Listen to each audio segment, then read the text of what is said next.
In the shadowy underbelly of 1930s Cairo, where the Nile's ancient whispers hide modern sins, prim English spinster Miss Jane Marple arrives on a rest-cure steamer, only to stumble into a web of poison and greed at the opulent Grand Nile Hotel. Picture this.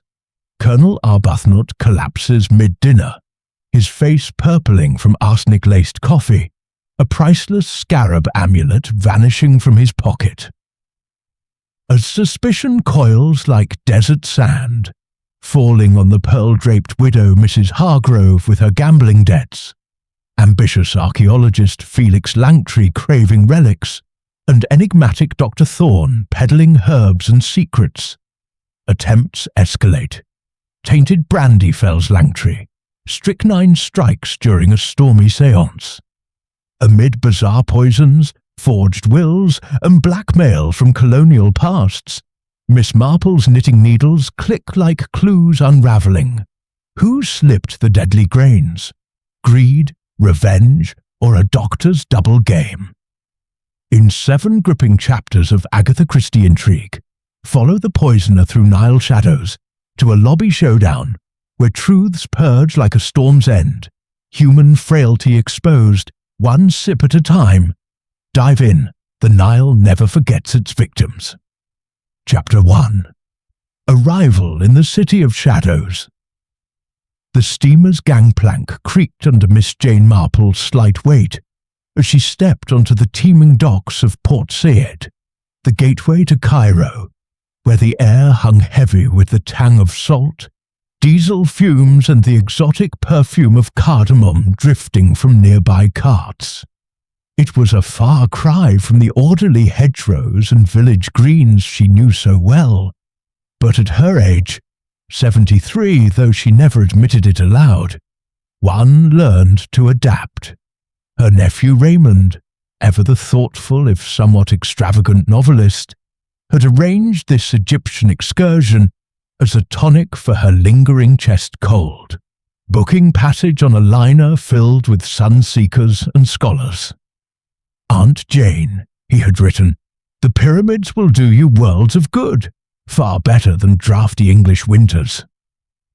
She travelled light, a sensible tweed skirt, a blouse buttoned to the throat, a straw hat pinned firmly against the breeze, and her knitting bag slung over one arm.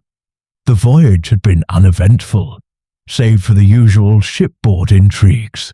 A flirtatious widow here, a pompous retired officer there. But now, as the train rattled southward along the Suez Canal toward Cairo, Miss Marple's sharp blue eyes took in the landscape. Endless sands dotted with palms, the occasional glimpse of fellahin toiling in irrigated fields, and the Nile itself, that legendary ribbon of life snaking through the desert. By late afternoon, the train pulled into Cairo's Ramses station. A cacophony of porters shouting in Arabic and French, beggars thrusting forth withered hands, and the shrill whistles of vendors hawking oranges and fly whisks.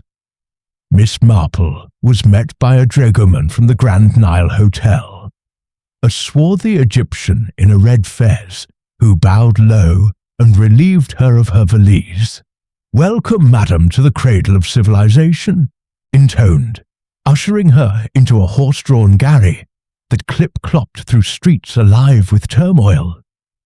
Veiled women balancing water jars, donkeys laden with dates, and motorcars honking impatiently amid the throng.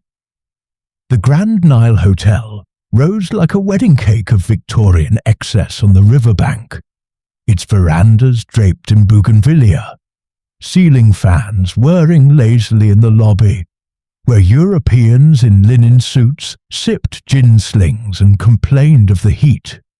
Miss Marple was shown to a corner room overlooking the Nile, where feluccas with lateen sails glided past like ghosts from antiquity.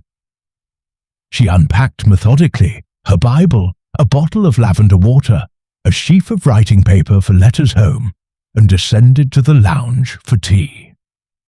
It was there she first encountered her fellow guests, a microcosm of Empire's wanderers. Colonel Lucius Arbuthnot, bluff and red-faced from years in the Indian sun, held court at a wicker table, regaling a cluster of listeners with tales of the northwest frontier. "Damned fine shot I was, bagged a tiger in '98, he boomed, his moustache twitching as he slurped his whiskey soda. Beside him sat Mrs. Vanessa Hargrove, a handsome woman in her 50s, swathed in black silk that did little to hide the opulence of her pearl necklace. 3 strands, Miss Marple noted, worth a small fortune. The widow dabbed at her eyes with a lace handkerchief, murmuring about her late husband, a tea planter lost to fever in Ceylon, but her gaze lingered appreciatively on the colonel. Across the room, young Mr. Felix Langtry pored over a map of Thebes, his fair hair tousled, his enthusiasm boyish. An archaeologist on sabbatical from Oxford, he had just returned from excavations at Luxor, pockets bulging with shards of pottery. "The Valley of the Kings holds secrets yet," he declared to anyone who would listen, his eyes alight with the fervour of discovery. And then there was Dr. Elias Thorne, a lean man of indeterminate age with a clipped beard and spectacles that gleamed under the punkahs. He had practiced medicine in Cairo for a decade, blending Western science with local remedies, and nodded politely to Miss Marple as she settled with her cup of Earl Grey. "Pleasant voyage?" he inquired, his voice smooth as the Nile's current. "Tolerable, doctor," she replied mildly, her needles already clicking on a woolen scarf, "though the Mediterranean can be treacherous. And you, native to these parts?" "Hardly. London-born, but Egypt called me after the war. The ailments here are fascinating. Fevers, curses of the pharaohs, superstition, of course, but instructive." Tea progressed amiably, the conversation turning to the colonel's latest acquisition, a golden scarab amulet, purportedly from Tutankhamun's era, bought from a shady dealer in the souks. "Worth a king's ransom," Arbuthnot bragged, patting his breast pocket. Mrs. Hargrove leaned in, fascinated. Langtry's eyes narrowed with professional envy. Dr. Thorne merely smiled enigmatically. Dinner was served on the terrace as the sun dipped behind the pyramids, casting long shadows over linen-clad tables laden with consommé roast lamb and aspics that quivered in the heat. The call to prayer from a nearby mosque lent an eerie backdrop, mingling with the clink of crystal. Miss Marple, seated between Mrs. Hargrove and young Langtry, listened more than she spoke, observing the subtle dances, the widow's hand brushing the colonel's sleeve, Langtry's animated discourse on tomb robbers, Dr. Thorne prescribing a digestive powder to a dyspeptic guest. It was over coffee, strong Turkish brew served in tiny cups, that disaster unfolded. Colonel Arbuthnot raised his demitasse, took a sip and frowned. "Bitter stuff," he muttered, then clutched at his throat. His face contorted, veins bulging, a guttural rasp escaping his lips as he toppled forward, shattering porcelain and sending silverware flying. Mrs. Hargrove screamed. Langtry leapt back. Dr. Thorne sprang forward, loosening the colonel's collar and feeling for a pulse. "Heart seizure!" Thorne barked. But even as hotel staff rushed in and a doctor was summoned, Miss Marple noted the unnatural purple hue of the colonel's skin, the foam at his lips. Poison, she thought, with a chill that had nothing to do with the evening breeze. In her quiet English village, she had seen arsenic do its deadly work on more than one occasion. Slow, insidious, the weapon of the calculating. Here, Amid the splendours of Cairo, the shadows had claimed their first victim. Chapter 2. Whispers in the Bazaar. The morning following Colonel Arbuthnot's sudden and unseemly death broke over Cairo with a fierceness that seemed almost personal. The sun climbing the sky like a brazen intruder, turning the Grand Nile Hotel's whitewashed walls into reflecting mirrors of heat. From her bedroom window, Miss Jane Marple watched the Nile stir lazily under the first rays, its surface dotted with feluccas and the occasional steam launch puffing smoke. The river appeared deceptively serene, much like human affairs, she reflected, calm on the surface, but harbouring currents beneath that could drag the unwary to ruin. She dressed with her customary neatness, a grey cotton frock suitable for the climate, stout walking shoes, and a pith helmet borrowed from the hotel's stores, though she much preferred her own straw boater back home.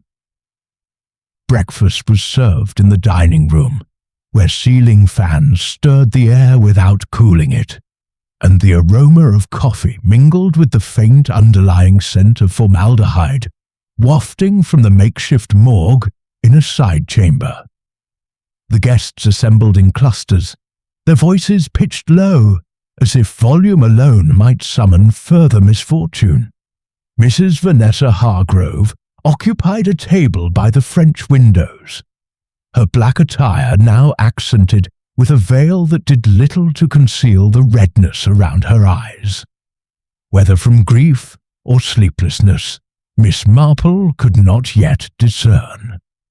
The widow toyed with a grapefruit, spooning out segments with mechanical precision, while murmuring to a pair of dowagers from the liner party. "Poor dear Lucius," Mrs. Hargrove said, her tone laced with a tremor that invited sympathy. "He was the soul of generosity.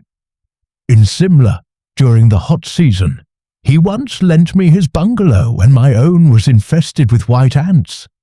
And now this, struck down in his prime. The heat, they say, but his constitution was ironclad.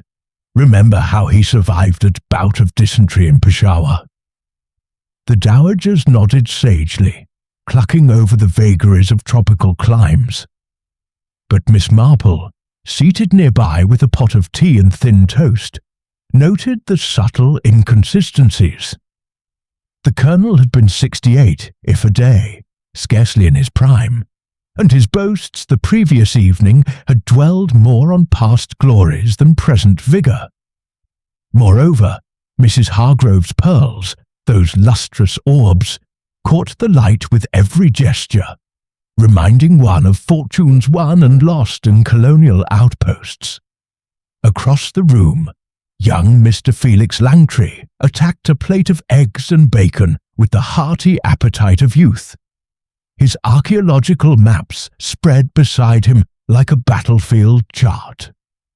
He had exchanged his dinner jacket for a rumpled safari shirt, open at the neck, revealing a sunburned throat. "Ghastly business," he remarked to no one in particular, though his eyes flicked toward Dr. Elias Thorne, who entered just then carrying a small black bag that bespoke his profession. Still, life or death mustn't interrupt one's work. "I've a meeting with a contact in the Antiquities Quarter this afternoon.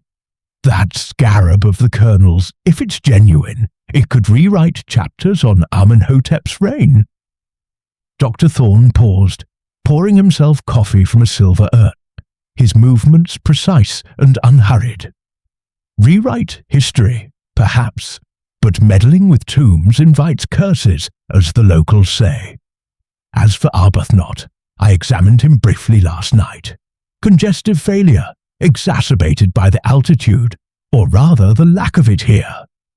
Still, one must defer to experts." His beard twitched in what might have been a smile, and he added a lump of sugar with deliberate care. Miss Marple observed the doctor's hands, steady, manicured, the hands of a man who dealt in life and its cessation daily. He had been seated nearest the colonel at dinner. Had he noticed anything amiss? The arrival of Inspector Ahmed Hassan disrupted the muted repast. He was a man of middle height, impeccably attired in a suit of tropical worsted rather than uniform. His moustache waxed to points that bespoke attention to detail. Egyptian by blood, but with the polished accent of Oxford, he introduced himself with a bow that encompassed the room. "Ladies and gentlemen, a regrettable incident. The colonial authorities have requested my involvement, given the international flavor. I shall need statements from each of you, privately, in the writing room." He began with the hotel manager, a harassed Greek named Papadopoulos, who wrung his hands over potential scandals. From her alcove, Miss Marple sipped her tea, ears straining. Fragments drifted out. The coffee service prepared in the pantry, handled by a succession of waiters. The colonel's habit of taking his brew black. No milk, no sugar after 8. A white residue in the cup's dregs sent post-haste to the police laboratory. Then Hassan's voice sharpened. "Arsenic, odorless, tasteless in small doses, fatal in this quantity, not accidental. The kitchen stocks none such. Someone introduced it deliberately." A collective gasp rippled through the dining room.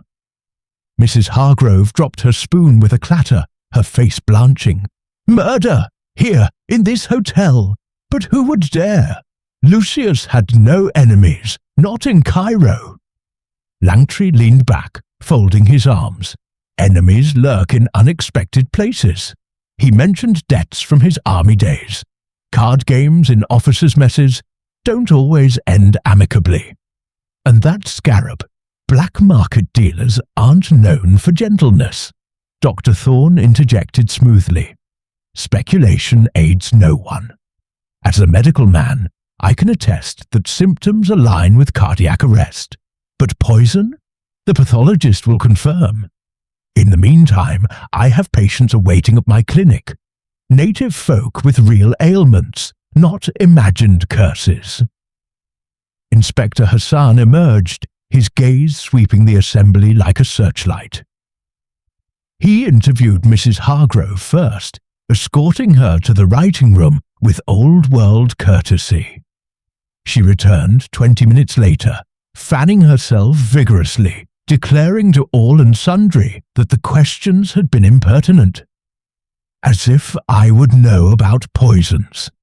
My late husband died of natural causes, and I've never touched a drop of anything stronger than laudanum for headaches. Langtry followed, emerging with a flush of indignation. He grilled me about our argument, mere scholarly debate. The colonel accused me of wanting his amulet for my collection. Preposterous.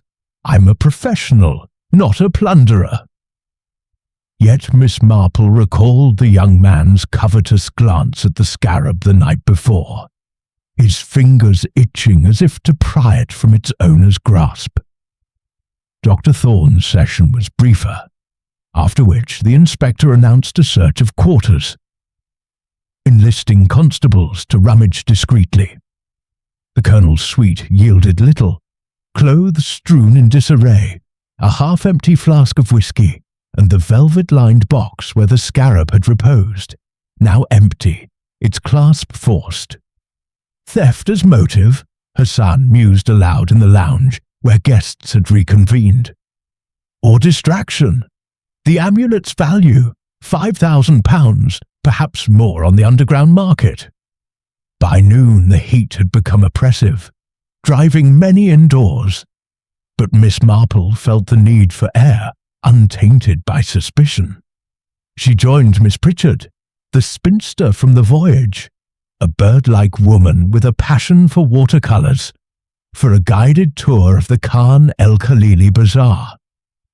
Their dragoman, Ahmed, a voluble youth with gold-capped teeth, procured a carriage that rattled through, streets teeming with life, Coptic priests in black robes, Nubian water sellers with goat skins slung over shoulders, and tourists haggling over trinkets.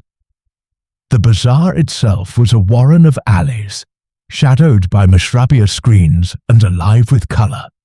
Bolts of silk in crimson and indigo, pyramids of spices, releasing clouds of cumin and coriander. Goldsmiths hammering filigree under awnings. Miss Pritchard exclaimed over brass lamps, but Miss Marple's attention wandered to the apothecary's stalls, where shelves groaned under jars of dried scorpions, lotus petals, and powders of mysterious origin. One such vendor, an ancient fellow with a beard dyed henna red, beckoned her. "English lady seeks remedies for the heart, the nerves." His English was fractured but eager. She purchased a vial of attar of roses for her handkerchief, then inquired innocently, "And for pests, rats in hotels, perhaps? Or stronger tonics?" He chuckled, revealing gaps in his teeth. "Ah, for rats, arsenic, white death from the Greeks, or henna for hair, belladonna for eyes wide and beautiful. But beware, a pinch kills the cat, a grain the camel." From beneath the counter he produced samples, crystalline powders, berries dark as midnight.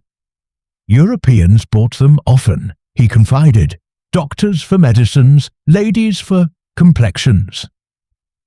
As he wrapped her purchase, Miss Marple glimpsed a familiar figure weaving through the crowd. Dr. Thorne, haggling in fluent Arabic over a parcel wrapped in palm leaves. He tucked it into his bag and vanished into a side alley, oblivious to her watchful eyes. What need had a physician for bazaar herbs when his clinic stocked modern pharmacopoeia? Miss Pritchard, laden with parcels, insisted on tea at a cafe overlooking the square, where they watched belly dancers practice to the wail of ouds. "Shocking goings-on," the spinster twittered. "Poison in coffee. Reminds me of that Borgia fellow in Italy, but here, among our sort." Miss Marple smiled gently. "Human frailty travels well, my dear. In my experience, villages harbour as many secrets as cities. A disputed inheritance, a slighted affection, arsenic needs only opportunity." She thought of old Mrs. Blackett, who had slipped rat poison into her sister's tea over a recipe book. All smiles at the funeral. Here the scarab's theft suggested greed, but the precision of the dose whispered intimacy. Someone who knew the Colonel's solitary indulgence in that final cup. Returning to the hotel as the afternoon waned, the carriage passed the inspector departing in a cloud of dust. Dinner loomed subdued, the terrace closed, conversation stilted. Mrs. Hargrove retired with vapours. Langtry pored over telegrams from sponsors. Thorne dosed himself with quinine. In her room, Miss Marple unfolded her bazaar vial, sniffing its innocuous floral scent. "Poisons in paradise," she mused, "bought for a piastre, administered with a smile." The whispers of the bazaar echoed the hotel's undercurrents, and somewhere in that labyrinth the poisoner's trail began. As lanterns flickered on along the Nile, she knitted steadily, her mind piecing the pattern, access, motive, and the deadly grain that bound them. The game, as the Colonel might have said in his frontier days, was afoot. Chapter 3. Shadows on the Nile. The atmosphere at the Grand Nile Hotel had thickened overnight, not merely from the humid pall that clung to Cairo like a damp shroud, but from the invisible web of suspicion that entangled every glance and gesture. By the second morning after the Colonel's poisoning, the lobby buzzed with restrained panic. Telegrams dispatched to embassies, trunks half-packed in anticipation of flight, and the manager wringing his hands over cancelled bookings. Inspector Hassan had posted a discreet constable at the entrance, ostensibly for protection. But his real purpose was to prevent any guest from slipping away into the anonymous throng of the city. Miss Marple descended the grand staircase with her usual composure, her lace collar pristine despite the heat, and accepted a boiled egg and tea in the solarium. The newspapers, English editions flown in from Alexandria, splashed headlines about mystery death of British officer in Cairo, speculating on heat stroke or tainted water. But the inspector's sealed lips kept the poison rumour contained for now. Mrs. Hargrove, swathed in mourning crepe that seemed heavier than necessary, joined her uninvited, sinking into a rattan chair with a sigh that could shatter crystal. "Dear Miss Marple, you seem so unruffled," the widow said, her voice a practised quiver, as if deaths were everyday occurrences. "In my set, back in Darjeeling, we had scandals aplenty, elopements, bankruptcies, but never this barbarity. Lucius confided in me just yesterday. He feared rivals for his collection, that young Langtry, always prying about artifacts, and Dr. Thorne prescribing those queer Egyptian drafts." Miss Marple buttered her toast delicately. "Fear often magnifies shadows, Mrs. Hargrove. The Colonel was a collector. Collectors attract envy. But tell me, did he mention debts? Military men sometimes play deep at cards." The widow's eyes widened fractionally behind her veil, then narrowed. "Debts? Nonsense. Lucius was flush. Investments in rubber plantations. Though he did lend me a trifling sum once, for personal matters. A gentleman to the core." She fingered her pearls again, a habit Miss Marple filed away. Nervous tell, or reminder of stakes? Dr. Thorne passed by then, nodding curtly en route to his clinic. "Ladies, avoid the sun today. It plays tricks on the constitution." His bag swung lightly, but Miss Test recalled the bizarre parcel. Herbs, perhaps, or more sinister imports. To escape the hotel's claustrophobia, the remaining guests, Miss Marple, Mrs. Hargrove, Langtry, and a handful of others, were herded onto a chartered felucca for a Nile excursion, arranged by the management as a distraction. The boat, a graceful vessel with striped sails billowing in the faint breeze, glided southward past the island of Rhoda, where date palms fringed the banks and egrets wheeled overhead. A picnic luncheon was spread on cushioned decks, cold chicken, olives pickled in brine, and lemonade chilled in earthen jars. Young Langtry, reclining against a bollard, expounded on the river's history to anyone within earshot. The Nile, giver of life, but tomb to many. Pharaoh's poisoned rivals with asp venom here. Cleopatra's barge was a floating palace of intrigue. His enthusiasm bordered on the macabre, and Mrs. Hargrove shot him a withering look. "Spare us your lectures, Mr. Langtry," she snapped. "Some of us mourn properly. Though I suppose archaeologists dig up the dead for sport." He flushed, retorting sharply. "Better than clinging to relics like that scarab. Stolen goods, likely." The Colonel admitted buying it off a tomb robber. "Ethics aside, it's dangerous. Curses follow such things." Miss Marple, shaded under a parasol, interjected mildly. "Curses are superstitions, but human greed is real enough. Did the Colonel insure his pieces?" Langtry hesitated. He boasted of it. No, trusted his luck, or perhaps hid them for tax reasons. Mrs. Hargrove turned away, accepting a sandwich from the steward, her back rigid. As the felucca tacked toward a quiet cove for tea, conversation turned personal. Mrs. Hargrove drew Miss Marple aside, her voice dropping to a conspiratorial hush over the lapping waters. That debt I mentioned, Lucius was pressing me lately. Wanted repayment in favours, marriage even, the old fool. My pearls are all I have left from Reginald's estate. He'd have claimed them as settlement. But poison him for that? Absurd. Though Dr. Thorne knew of our arrangement, he treated Lucius for gout and heard whispers. Miss Marple's eyes twinkled behind her spectacles. Doctors hear much, Mrs. Hargrove. Discretion is their oath, but knowledge can be a burden or a weapon. The sun dipped lower, gilding the pyramids in the distance like sentinel tombs, when the party returned to the hotel docks. Dusk brought relief from the heat, but not from tension.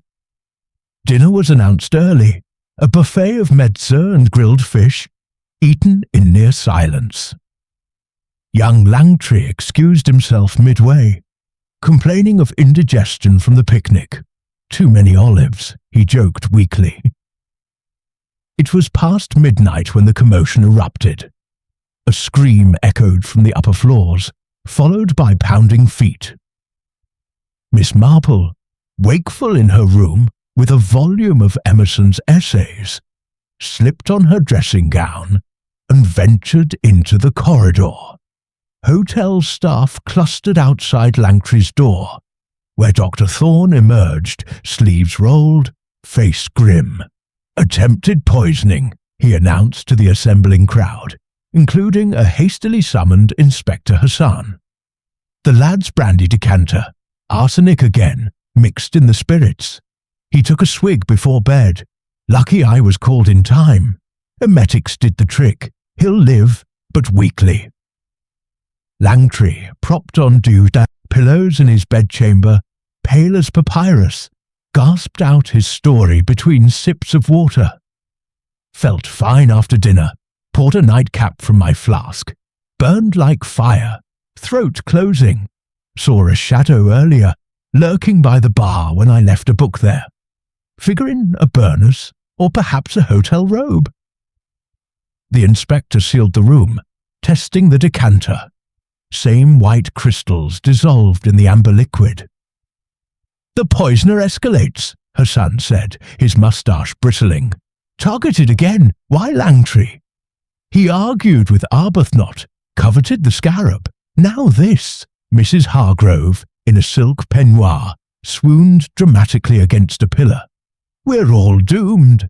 A madman among us, or that Egyptian staff, harbouring grudges against the English." Dr. Thorne administered a sedative, his tone reassuring. "Panic helps no one.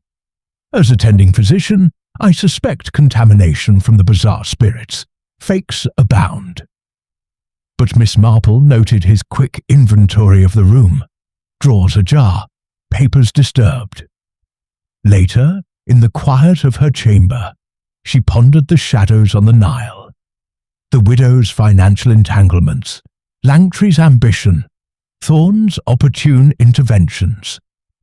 The attempts followed patterns. Beverages trusted, nights vulnerable. Back home, a similar chain had led to a jealous secretary dosing her employer's cocoa. Here, the Nile's ancient whispers seemed to mock the living, hiding secrets in its depths. As mosquitoes droned against the netting, Miss Marple realized the poison-attested waters, probing for weaknesses like a crocodile in the reeds. The next strike would be swifter, deadlier, and she must watch the ripples closely. Chapter 4. Secrets Unearthed. The third day in the wake of Colonel Arbuthnot's murder dawned with a deceptive mildness. The Nile's mist veiling the hotel grounds like a conspirator's cloak, muffling the distant honks of river traffic and the cries of muezzins. Miss Marple awoke early, her sleep undisturbed by the previous night's uproar over young Langtry's narrow escape, and performed her ablutions with the ritual care of one who believed orderliness warded off chaos. She chose a simple muslin blouse and skirt, pinning a cameo brooch at her throat, a gift from a long-ago admirer, and descended to the breakfast veranda, where dew still clung to the potted hibiscus. The table talk was a minefield of allusions and avoidances. Langtry, propped in a wicker invalid chair swathed in blankets despite the rising warmth, sipped broth under Dr. Thorne's watchful eye. "Fit as a fiddle by tomorrow," the archaeologist declared with forced bravado, though his hand trembled on the spoon. "Just a dodgy drop of brandy, probably adulterated at the source. These Eastern distilleries, you know." Mrs. Hargrove, ensconced opposite with black gloves despite the informality, snorted delicately into her napkin. "Adulterated? By whom, pray? You've enemies aplenty, Mr. Langtry, with your prying into tombs and trinkets. The Colonel warned me you coveted his scarab like a jackal-eyes carrion." Langtry's pallor flushed. "Covet? I offered to appraise it fairly. He bought it dubious, off a fence in Luxor, by his own admission. And now it's gone, vanished like smoke. Convenient for someone covering tracks." Inspector Hassan, circulating with coffee refills as a pretext, interposed smoothly. "The theft is under investigation. Pawnbrokers in the Mowski Quarter are being queried. Such items surface quickly." His eyes, sharp as a falcon's, noted every nuance. Thorne's measured sips, Mrs. Hargrove's averted gaze. Miss Marple nibbled on a fig, her mind turning over the night's events. The brandy decanter had been Langtry's own, brought from England, personal, like the Colonel's coffee ritual. Arsenic again, but diluted, as if the dose were experimental. She recalled a gardener in a neighbouring parish who had tested weed killer on rivals' roses before striking at the squire himself. Patterns emerged: access to private quarters, knowledge of habits, the hotel's master key, or familiarity bred of shipboard chatter. Post-breakfast, the inspector convened a formal session in the lounge, drawing curtains against prying sun. He revealed findings from the autopsy. Colonel Arbuthnot's stomach contents laced with enough arsenic to fell an ox, ingested mere minutes before collapse. No struggle, trusted source, and Mr. Langtry's sample matches exactly. He produced a twist of paper from his pocket, the innocuous powder gleaming white. "Sourced easily here. Rat bait, cosmetics even. But who procured it?" Dr. Thorne cleared his throat. "As a practitioner, I purchase compounds for treatments, antimony for fevers, but never arsenic in quantity. My ledgers are open." Yet Miss Marple noted his hesitation, the way his fingers drummed on his knee like a coded message. A diversion came mid-morning when Colonel Arbuthnot's valet, a taciturn Englishman named Higgins with a limp from Gallipoli, was questioned in the garden. Under the palm fronds, away from eavesdroppers, he confided to Hassan, and inadvertently to Miss Marple, pruning nearby roses with borrowed shears, that the Colonel had altered his will en route from Suez. Scratched a codicil on ship stationery, witnessed by the purser, left the bulk to a medical foundation, but mentioned a beneficiary in perpetuity, sounded like doctor talk, and disinherited his nephew in Kent over some racing scandal. Mrs. Hargrove, overhearing as she strolled past, paled. Will? Lucius never breathed a word, though he did promise me a bequest, a memento for old times. Her voice trailed, laced with calculation.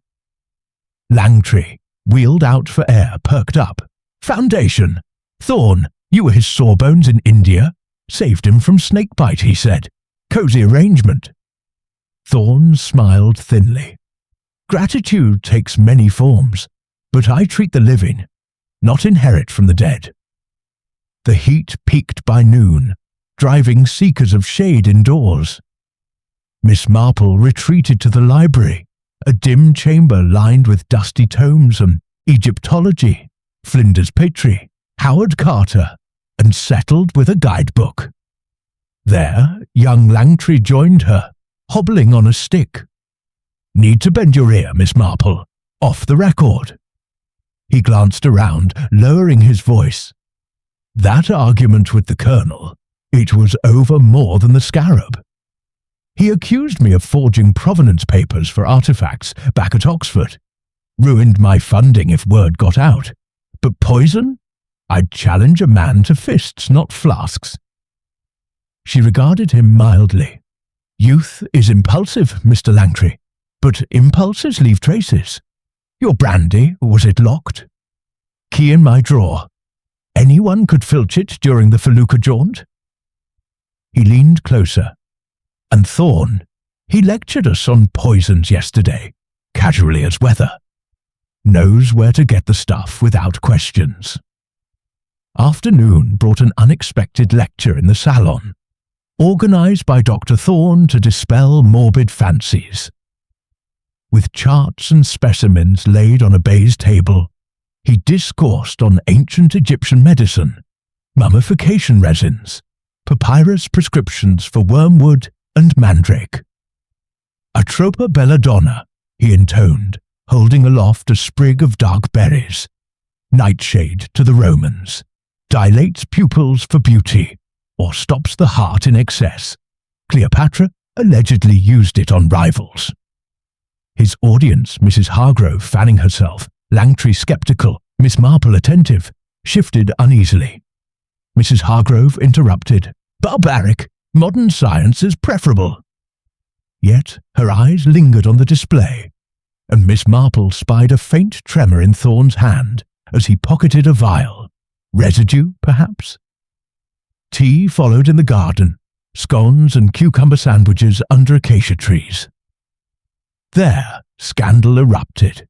Mrs. Hargrove's personal maid, a French woman named Elise with a sharp tongue, was caught by a chambermaid rummaging in her mistress's suite. Confronted, she produced a small jar from her apron. Strychnine crystals, labelled as flea powder. "Planted, madam," Elise wailed as Hassan was summoned. "I found it in the cosmetic case this morning. Someone means to frame you." Mrs. Hargrove swooned into a chair, pearls clattering. "Frame me? For what? I barely knew arsenic from aspirin." But her recovery was swift, accusations flying. "Langtry, he resents my friendship with the Colonel, jealous of the scarab I was to inherit. Or that maid of mine stealing trinkets," Langtry retorted hotly. "Inheritance? You angled for it shamelessly. And Thorne supplied your tonics, laudanum for nerves, wasn't it?" The inspector confiscated the jar, noting its fresh fingerprints. "Strychnine now, variation on a theme. The poisoner diversifies or sows discord." He dispersed the group, but whispers lingered like garden gnats. As evening cooled the air, Miss Marple walked the river path, piecing unearthed secrets. The codicil favouring Thorne's foundation, perhaps a blind for personal gain. Mrs. Hargrove's planted evidence, deflection or genuine peril. Langtry's academic threats. The valet's revelation echoed a manor house case where a chic butler forged wills amid arsenic-laced porridge. Here, beneath pyramid shadows, motives burrowed deep, debts veiled as loans, artifacts as currency, medical trust betrayed. Dr. Thorne passed her on the path, murmuring of evening rounds, but his shadow stretched long, hiding contours. The earth yielded clues grudgingly, but human frailty, once dug, revealed worms beneath. The next layer, Miss Marple sensed, would expose rot at the core. Chapter 5. The Gathering Storm. The fourth day descended upon Cairo with an unseasonal fury. as if the heavens themselves mirrored the turmoil brewing within the Grand Nile Hotel's stuccoed walls. A Shamel wind whipped up from the desert, hurling grains of sand against the shutters like buckshot, and turning the Nile into a choppy expanse of muddied waves. Palm fronds rattled ominously, and the usual cacophony of street vendors was subdued, replaced by the howl of gusts through the minarets. Miss Marple, peering from her window at the tempestuous sky, drew her shawl tighter. Storms, she reflected, often cleared the air. But in human affairs, they merely scattered debris, revealing what lay hidden. Breakfast was a hurried affair in the sheltered dining room, lamps flickering against the gloom outside. Langtry had regained strength enough to join the table, though he pushed away his kedgeree untouched, claiming a lingering bitterness on the tongue. "Doctor's orders, bland fare only," Dr. Thorne advised, passing him a glass of milk of magnesia with a paternal air. Mrs. Hargrove, her veil discarded in the indoor dimness, glared at the archaeologist over her coffee. Bitter tongue? Perhaps from spitting venom at poor Lucius's memory. Inspector Hassan confided, "The strychnine jar bears your fingerprints, Mr. Langtry. Smudged, but there." Langtry paled, slamming down his spoon. "Lies! I never touched her rooms. You planted it yourself, to shift blame from your grasping claws. The Colonel's codicil, overheard the valet mention it. Cuts you out entirely, doesn't it?" Inspector Hassan, entering just then with rain dripping from his mackintosh, raised a hand for silence. "Accusations fly like this sandstorm. Forensics confirm partial prints, multiple sets, inconclusive. But the jar's source, a Cairo pharmacy, sold to Europeans weekly. No leads yet," he eyed Thorne. "Your clinic buys strychnine for neuralgia treatments, Doctor." Thorne nodded evenly. "In measured doses, yes. Prescriptions logged. But theft from my stores? Possible. My assistant is native, unreliable in winds like these."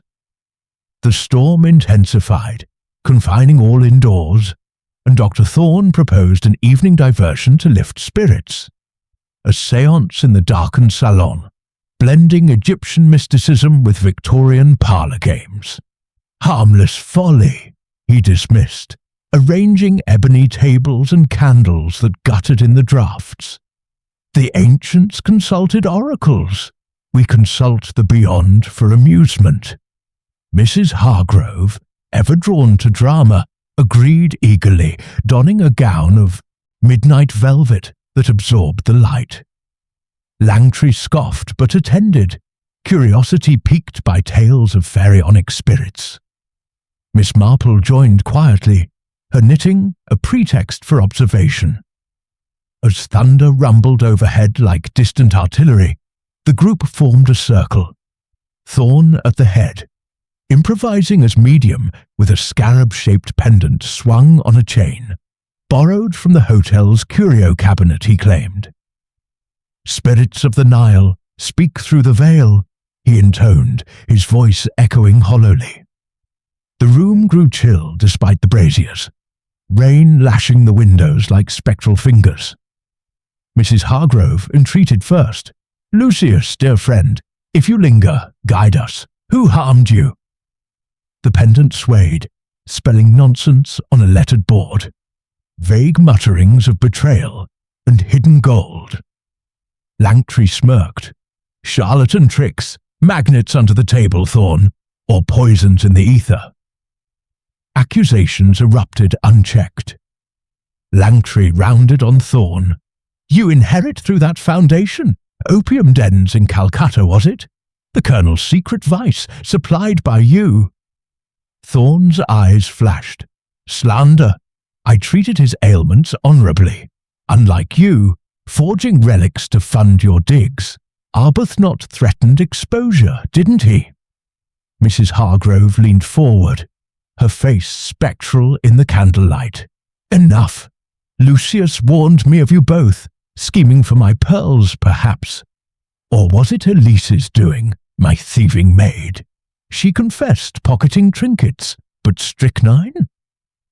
Miss Marple watched closely as the widow, in a flourish of grief, poured wine from a decanter to steady nerves, Thorne's glass pushed toward him. He drank absent-mindedly amid the babel, then continued the ritual. But moments later, his hand clutched his throat, the pendant dropping with a clatter. "Bitter! Almonds!" he gasped, convulsing forward as strychnine's rigidity seized him. Back arching, limbs twitching in grotesque parody of life. Chaos ensued. Langtry shouted for help. Mrs. Hargrove screamed, knocking over candles that singed the carpet. Inspector Hassan, alerted by staff, burst in with constables, rain-soaked and stern. Thorne writhed on the rug, foam flecking his beard, but his eyes locked on Mrs. Hargrove with accusation. The widow, Pearl's high debts, glass switched. Sedatives were administered, Thorne's own kit, ironically, and a stomach pump summoned from the hospital. As order restored, the decanter tested bitter with strychnine traces, identical to the planted jar. Escalation, Hassan growled. Arresting the seance props. The poisoner turns on the doctor now. Why? In the melee's aftermath, Thorne was carried to his suite, lingering on the brink through the night. Miss Marple, aiding nurses with cool cloths, overheard his delirium to the inspector. Hargrove, affair in Simla. Pearls pledged for gambling losses. She feared exposure. Mrs. Hargrove, confined to her room under guard, wailed innocence. Hallucinations! I poured for all. Someone tampered while spirits distracted. Storm raged on, lightning illuminating the pyramids like judgment flashes. Miss Marple retired eventually, pondering the gathering clouds, the seance a perfect veil for sleight of hand, motives storming like the weather, blackmail, inheritance, revenge. She recalled a vicarage gathering where a spiritualist had dosed the port, masking murder in mysticism. Here, Thorne's survival hinged on swift aid, his own foresight, or the poisoner's miscalculation. Debts and desires clashed like thunder, and in the eye waited clarity. As wind howled, she sensed the tempest's peak approached, ready to break and drown the guilty. Chapter 6. Threads of Deceit. Dawn broke sluggishly over Cairo on the 5th day, the storm's remnants lingering as a drizzly haze that softened the city's outlines and turned the streets into rivulets of mud. The Grand Nile Hotel, battered by the night's gale, bore scars.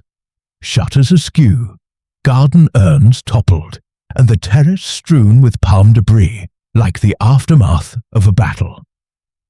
Miss Marple rose with the first light filtering through lace curtains, her rest fitful amid echoes of Dr. Thorne's groans and the inspector's midnight tread.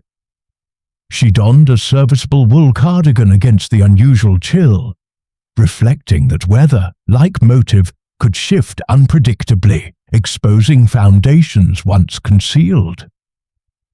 In the lounge, now serving as impromptu headquarters, Inspector Hassan convened the principals over coffee strong enough to rouse the dead. Dr. Thorne, propped on a chaise with bandages and a pallor matching the skies, sipped broth weakly, his spectacles fogged.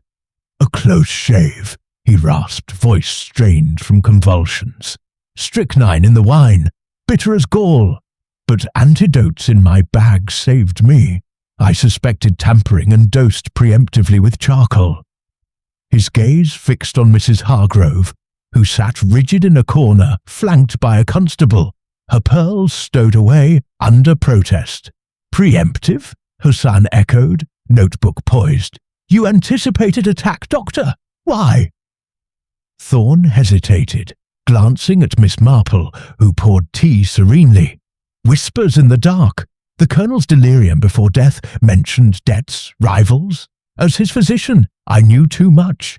Opium tinctures for pain, supplied discreetly to ease old wounds. Mrs. Hargrove bristled. Lies born of fever. Lucius and I shared innocent history. Dances in hill stations, nothing more. My debts. A trifle from bridge games. He forgave them freely. Langtry, bandaged lightly from a splintered chair in the chaos, snorted. Forgave? He pressed you by your own felucca confession. And Thorn, your foundation inherits all. Convenient survival, dosing yourself like a lab rat. Miss Marple interposed gently, stirring her cup. Survival clarifies thought, gentlemen. Patterns emerge. Arsenic in trusted drinks, strychnine in communal glasses. The poisoner knows routines intimately. The pantry, the bar, the séance table. She addressed Hassan privately later, in the writing room amid scattered séance. Letters. Not random, Inspector. Observe, Colonel's coffee brewed alone. Langtry's brandy private stock. Thorn's wine poured publicly. Escalation tests alibis. Sal's confusion. Hassan nodded, moustache twitching. Clues accumulate.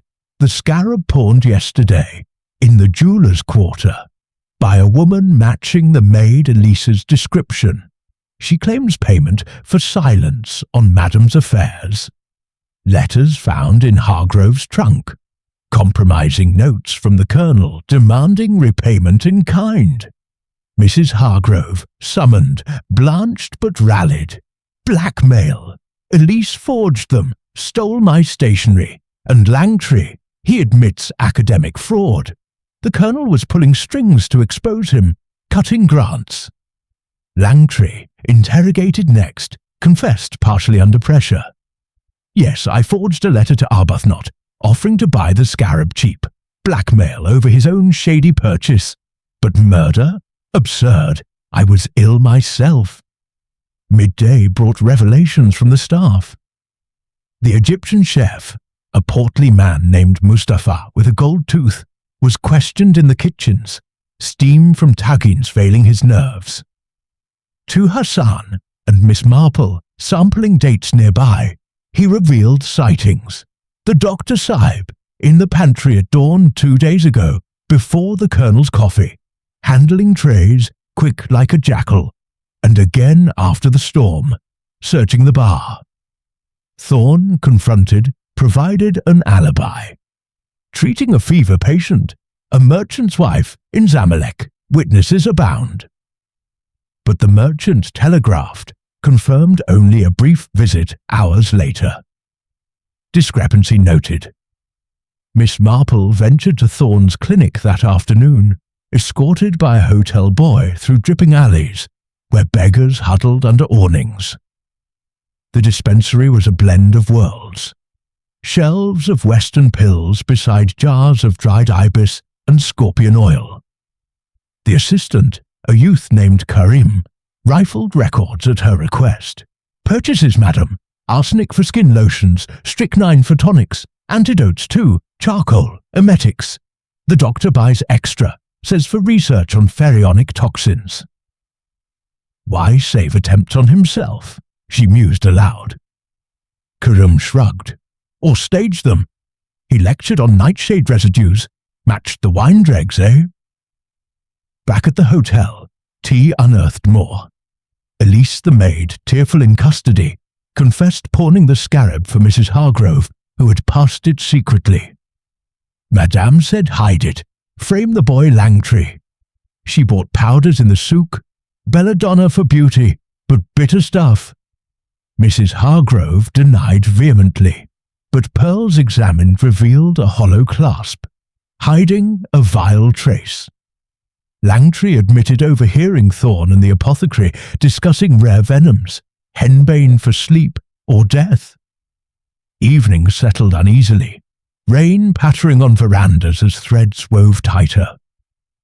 Miss Marple dined lightly with Hassan, dissecting motives, Thorne's blackmail via opium supply, staging attacks for sympathy, Hargrove's framing to deflect from affair and debts, Langtry's theft masking greater crimes.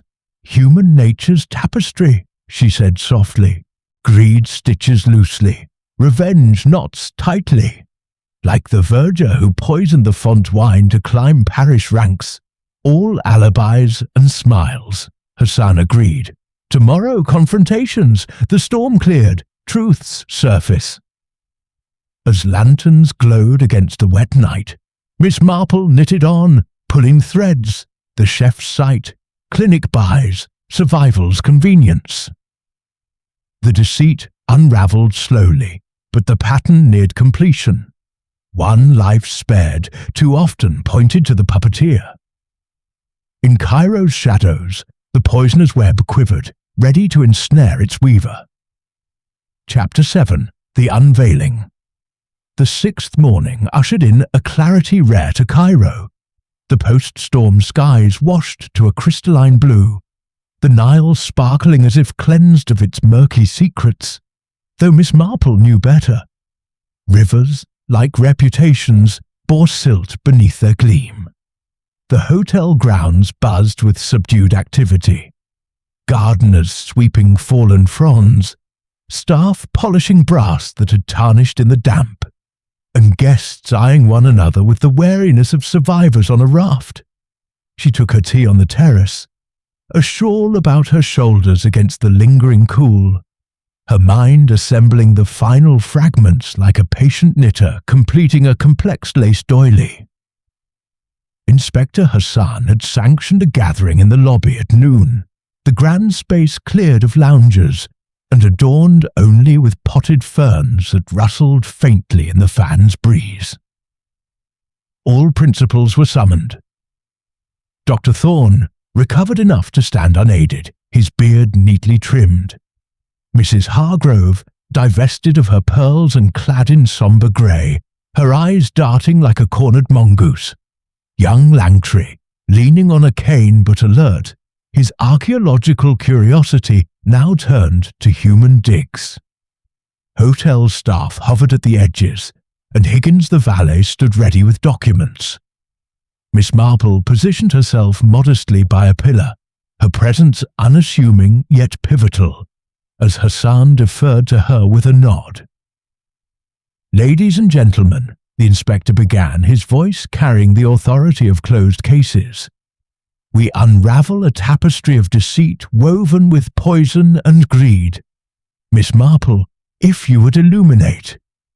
She rose gently, hands folded, her tone as mild as a parish tea. It commenced with opportunity and ended in desperation. Colonel Arbuthnot's death was no random act, but the culmination of threads pulled from India to Egypt. Let us trace them. She turned first to motives unveiled. The colonel held power over many. Mrs. Hargrove's gambling debts from Simla Bridge parties, mounting to thousands, forgiven only if she wed him or surrendered her pearls, her last asset from a planter husband's estate. He pressed via letters, which Elise pawned with the scarab to buy silence. But you, madam, escalated, purchasing belladonna in the bazaar for complexions, planting strychnine in your own jar, to deflect suspicion onto Mr. Langtry, then slipping it into Dr. Thorne's seance wine, fearing his knowledge of your affair. A liaison not innocent, but adulterous, witnessed by servants in colonial clubs. Mrs. Hargrove gasped, clutching her chair. "Slander! I poured openly. Anyone could tamper." "Precisely," Miss Marple continued, "but your hand trembled, and residues matched your hidden vial in the pearl clasp. During the ritual's distraction, you switched glasses, hoping spirits would bear blame." Langtry shifted uneasily as eyes turned. "And you, sir, coveted more than relics. The scarab to fund digs, yes, but forged letters blackmailed the colonel over his illicit artifact trade. ruining your Oxford ties if exposed. You stole the amulet post-poisoning, dosing your own brandy lightly to simulate victimhood, building chaos. But arsenic traces in your flask were self-administered, diluted, your vomiting timely, your recovery swift. He protested weakly. Preposterous, I nearly died. A calculated risk, she replied, like the forger in a county scandal who ingested mild toxins to avert suspicion. Finally, to Dr. Thorne. You, doctor, wove the deepest deceit. The Colonel's army surgeon in India, you saved him from fever, but ensnared him in opium supply for pain, blackmail for years. His codicil favoured your foundation, a ruse for personal gain, cutting his nephew and Mrs. Hargrove. You poisoned his coffee, knowing his ritual from shared voyages, entering the pantry at dawn, as the chef saw. Arsenic from your clinic, logged as research. Thorne smirked faintly. Proof! I survived my own attack. Staged masterfully, Miss Marple affirmed. You warned Langtry subtly of tainted brandy, letting him sicken but not die, fostering panic. For your poisoning, pre-dosed with antidotes, charcoal in your pocket, emetics ready. The nightshade from your lecture matched wine traces. You crumbled berries into the decanter earlier, then drank knowingly, convulsing for sympathy, while whispering accusations against Mrs. Hargrove to divide foes. But the merchant's alibi cracked, your patient visit fabricated, and bizarre purchases, poisons and cures in tandem, the hallmark of a man hedging lives. Hassan produced ledgers, vile residues, the chef's sworn statement. Thorne lunged for a concealed syringe in his cane, strychnine ampule, but constables seized him swiftly. Human nature's frailty, Miss Marple sighed as he was led away, like the apothecary in a seaside town who dosed patrons to inherit, all compassion feigned. Mrs. Hargrove confessed next, tearfully. Framing attempts born of terror, the séance dose a bid to silence Thorne. Langtry admitted theft and minor tampering, shamed into contrition, charges of accessory, not murder. As the lobby emptied, sun streaming through palms, Hassan thanked her. Your insight, Miss Marple. Village parallels prove universal. She smiled faintly, gathering her knitting. Indeed, Inspector. In Cairo or elsewhere, envy poisons slowly, but truth purges. Now, for a quiet voyage home, the pyramids have taught enough lessons. The Nile flowed on, eternal and indifferent, carrying away the shadows of deceit in its ancient current.